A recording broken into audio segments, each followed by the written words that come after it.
This episode is brought to you by CuriosityStream. Get free access to Nebula, the streaming platform built by all your favorite YouTubers, when you sign up for CuriosityStream at the link below. We live in a world dominated by the economic system known as capitalism. Private ownership of the means of production is the norm, giant multinational corporations have a greater GDP than entire countries, and we're currently witnessing the birth of a second Gilded Age, complete with modern-day robber barons and skyrocketing inequality and poverty.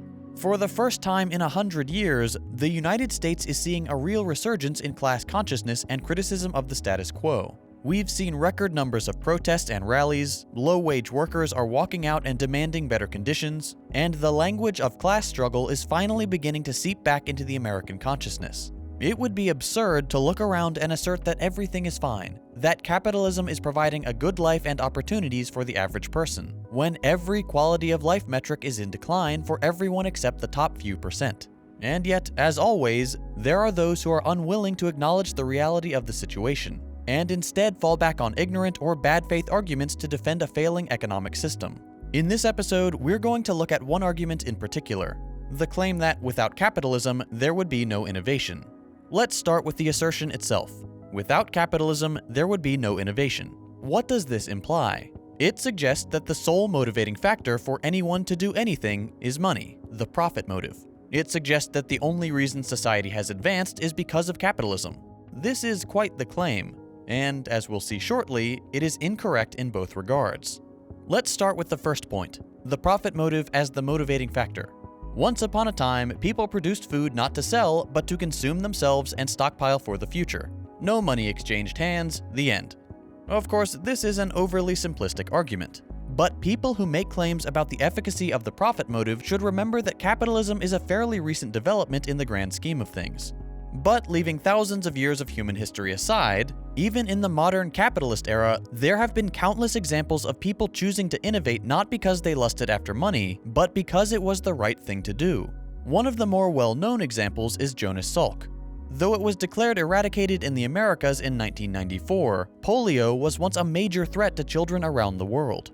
Polio is an infectious disease that attacks the central nervous system and often leads to paralysis. During the first half of the 20th century, what began as localized polio outbreaks had reached epidemic levels in North America, Europe, Australia, and New Zealand. And in 1952, the US faced the worst outbreak it had ever experienced, infecting at least 58,000 people, killing 3,145, and leaving over 21,000 more with varying degrees of paralysis in a single year.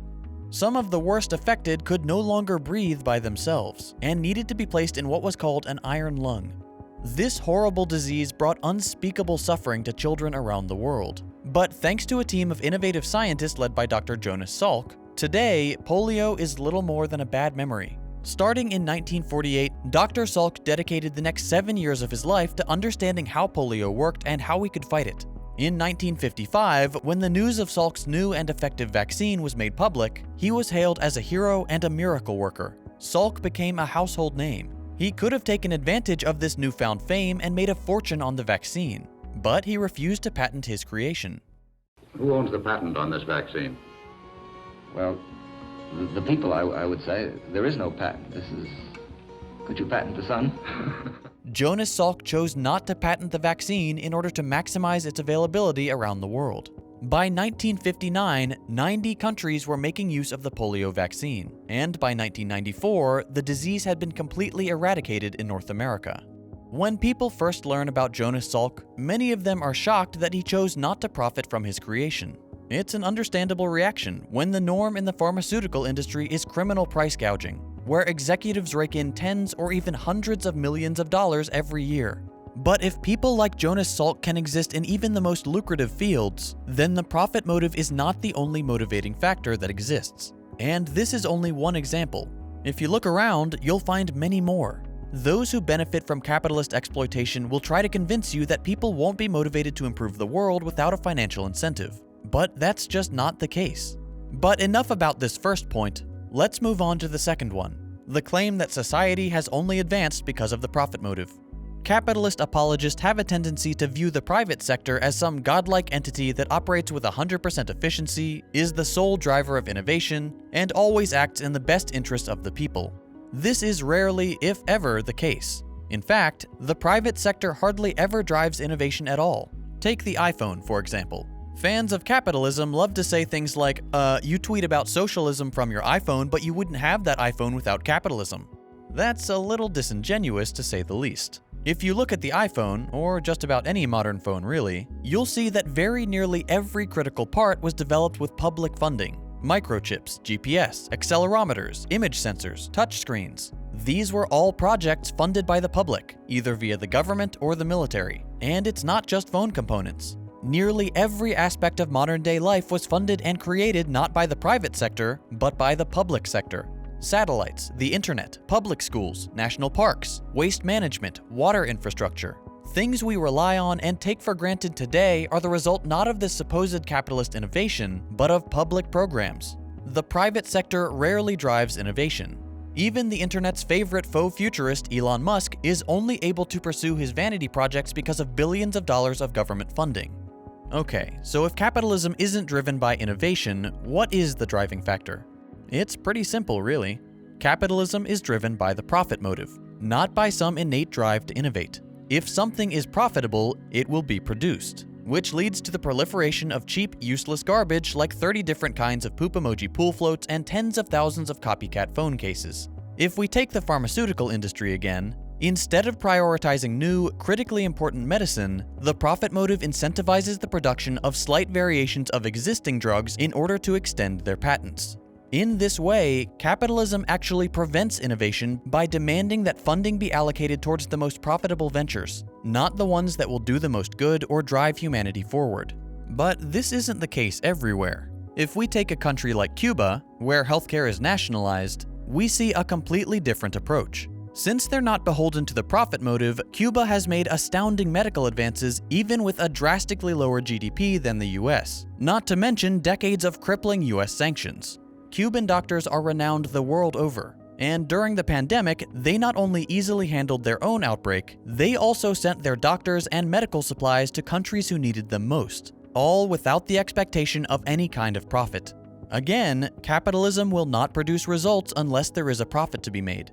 Because of this, hundreds of thousands of Americans continue to suffer, while countries like Cuba make accommodations for humanitarian crises, with no expectation of profit.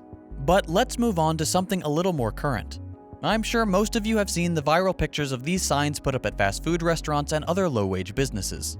Workers have finally realized that they have some bargaining power, at least for the time being. If you're unfamiliar with the situation, here's a brief synopsis. Low-wage workers are quitting or not coming back to work because they can make more money on unemployment. This has led to a number of managers putting out signs saying that no one wants to work anymore and suggesting it's some kind of moral failing. Here's the thing. I don't know a single person who would want to work a low-wage, miserable fast food job. The idea that people would want to toil their life away dealing with awful customers and doing thankless work is absurd. This supposed American value of working for work's sake is a myth. It's nothing more than propaganda by those who own the businesses. Think about it. If you were offered the opportunity to not spend 10 hours a day slaving over a grill or staring blankly at spreadsheets and still make enough money to live, would you take it? Of course you would. You could spend that time doing work you actually enjoy, or finding a job that pays better. That's the thing capitalists never mention. Most humans do have an inclination to work. They just don't want to work for you. There's a difference between work, being productive with your time and skills, and the modern American conception of work, tedious labor people are obligated to accept for fear of starvation and poverty. Now, this trend of people refusing to work low-wage jobs is a prime opportunity for capitalists to innovate. They could come up with a way to make their jobs more enticing to would-be workers. Have they done that? No. In fact, they've already run to the government to beg them to fix their problem for them. And because all American administrations are increasingly corporatized, we've gotten this: a threat that if anyone refuses a job offer, no matter how demeaning, degrading, and miserable, no matter how low the wages, they will be kicked off unemployment. So much for at-will employment. Capitalists can't stand the thought of workers having any bargaining power, and so, like with everything, they demand help from the government. Capitalism doesn't innovate. It only pursues the next fistful of dollars. It asks, where is there a profit to be made? It never considers the use value of what it produces, only the profits it can make. And so we continue to receive mountains of cheap products that will fail in a few months. The profit motive is not the driver of innovation. It stifles innovation. It prevents funds from being used in a way that would actually benefit the world, instead funneling that money into pointless, often incredibly destructive projects. When there is innovation in America, it is in spite of capitalism, not because of it. It's because people like Jonas Salk realize that some things are more important than profit. The claim that there would be no innovation without capitalism is blatantly false. It's disproven by history, it's disproven by other countries, it's disproven by common sense, and more often, it's disproven by the behavior and actions of the capitalists themselves. If we really care about innovation, we need to dismantle capitalism and throw the profit motive in the trash where it belongs. If you'd like to learn more about how capitalism has innovated all the joy out of work, I highly recommend you check out Happiness at Work on CuriosityStream. It's a fascinating look at just how depressing the modern job really is, and how it got that way. CuriosityStream is an established streaming platform with a solid track record of caring about great educational content and the financial security of those who produce it. They've got thousands of nonfiction titles from some of the best filmmakers in the game. As you probably know, YouTube doesn't treat its creators very well. That's why some of my YouTuber friends and I teamed up to build Nebula, so we don't have to worry about demonetization.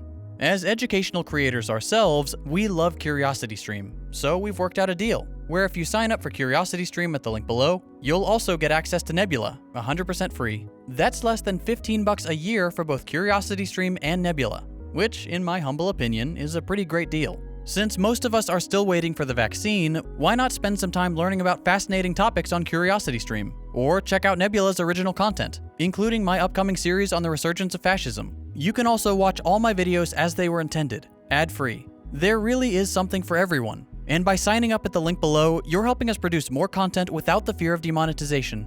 Give CuriosityStream a shot, and get free access to Nebula when you sign up using the link below. It really does help support my channel and educational creators all across YouTube. If you enjoyed this video and you'd like to see more like it, consider subscribing to stay up to date with my latest episodes. If you hated it, go ahead and drop a thumbs down. You can check out my previous episodes by clicking the links on your screen. Thanks for watching, and I'll see you next week.